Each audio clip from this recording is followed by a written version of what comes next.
Ndugu waandishi wa habari, tunaita kuna matukio ambayo yamejitokeza katika mkoa wetu ambayo hata hivyo yameweza kushughulikiwa na jeshi la polisi. Matukio hayo ni kama ifuatavyo. Ni kwamba siku ya leo tarehe 29 mwezi wa 3 mwaka 2025, ilikuwa ni majira ya saa 2 za asubuhi, jeshi la polisi katika mkoa wa Mwanza tulipokea taarifa kuwa katika nyumba ya kulala wageni ambayo inajulikana kwa jina la First and Last Guest House kuna mwanamke ambaye amekutwa katika chumba namba 3 akiwa amefariki dunia. Jeshi la polisi baada ya kupokea taarifa hiyo, mara moja tulifika katika eneo la tukio ambapo ni eneo la Usagara katika wilaya ya Misungu. Ndipo ilipo hii nyumba ya kulala wageni ambayo inaitwa First and Last Guest House. Baada ya kufika katika nyumba hiyo ya kulala wageni, ndipo uchunguzi ulianza mara moja. Katika uchunguzi huo ilionekana kwamba siku ya tarehe 18 mwezi wa 3 mwaka 2025, ilikuwa ni majira ya saa 1 za jioni, alifika mgeni ambaye ni wa jinsia ya kiume katika nyumba hiyo na kuchukua chumba namba 3 baada ya kujitambulisha kwa kujiandikisha katika kitabu cha wageni kuwa anaitwa Bilal William, mzaliwa wa Geita, kazi yake ni fundi, ambaye alieleza kwamba alikuwa akitokea Chato kuelekea Nzega. Mgeni huyo baada ya kulipa fedha aliweza kupewa chumba hicho namba 3 na hivyo kuweka mizigo yake.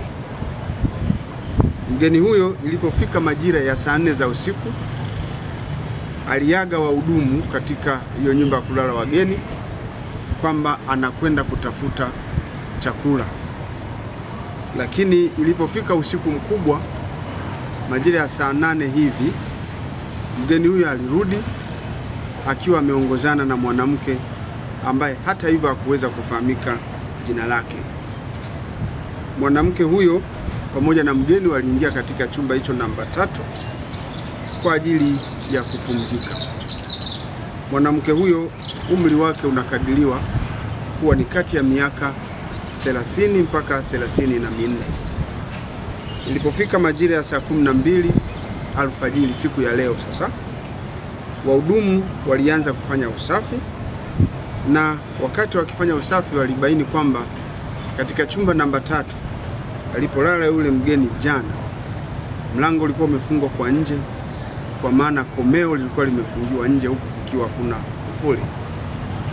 Hali hiyo iliwapa wasiwasi mkubwa, hivyo waliamua kufungua kuona ndani kuna nani au waweze kutoa msaada gani. Lakini walipofungua katika chumba hicho walimkuta mwanamke huyu ambaye aliingia na huyo mgeni usiku wa jana akiwa amefariki dunia, huku akiwa amefungwa kitambaa usoni, na walipomwangalia katika shavu lake waliweza kuona alikuwa na majeraha yanayoonyesha ni kama vile mtu amekwaruzwa na kucha. Lakini baada ya kuona hali hiyo, wahudumu hao mara moja walitoa taarifa kwa jeshi la polisi, ambapo ndipo askari waliweza kufika na kufanya uchunguzi.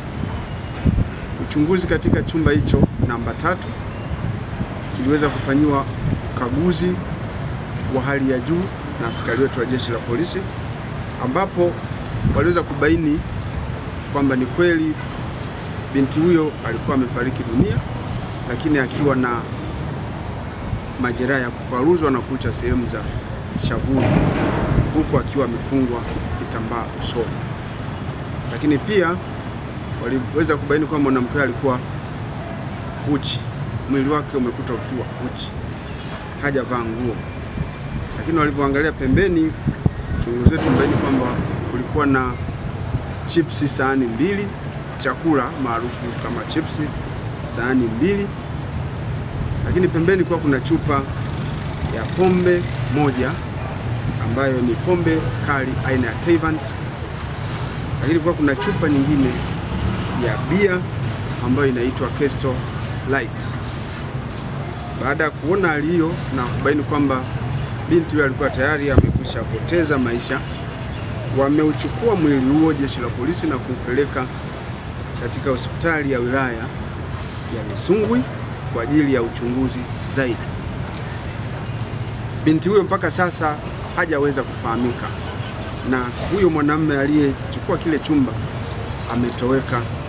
Jitihada za kumsaka mwanamume huyo zinaendelea, na jitihada za kuwajulisha watu mbalimbali waweze kufanya utambuzi kwa mwanamke huyo ambaye amekutwa amefariki pia zinafanyika. Jeshi la polisi kwa Mwanza tunaomba wakazi wa eneo hilo la Usagara na maeneo mengine yaliyo jirani na Usagara kufika katika hospitali ya wilaya ya Misungwi kwa ajili ya kufanya utambuzi kama kuna mtu ambaye ana ndugu yake ambaye ni wa jinsia ya kike wa umri huo na ametoweka katika mazingira ya kutatanisha, wafike kwa ajili ya kufanya utambuzi. Lakini jeshi la polisi tunatoa wito kwa wananchi wote ambao wanaweza kawa na taarifa kwa namna moja au nyingine zitakazoweza kusaidia jeshi la polisi kumkamata huyo mtuhumiwa aliyechukua chumba namba 3 ili tuweze kufanikisha kazi hiyo.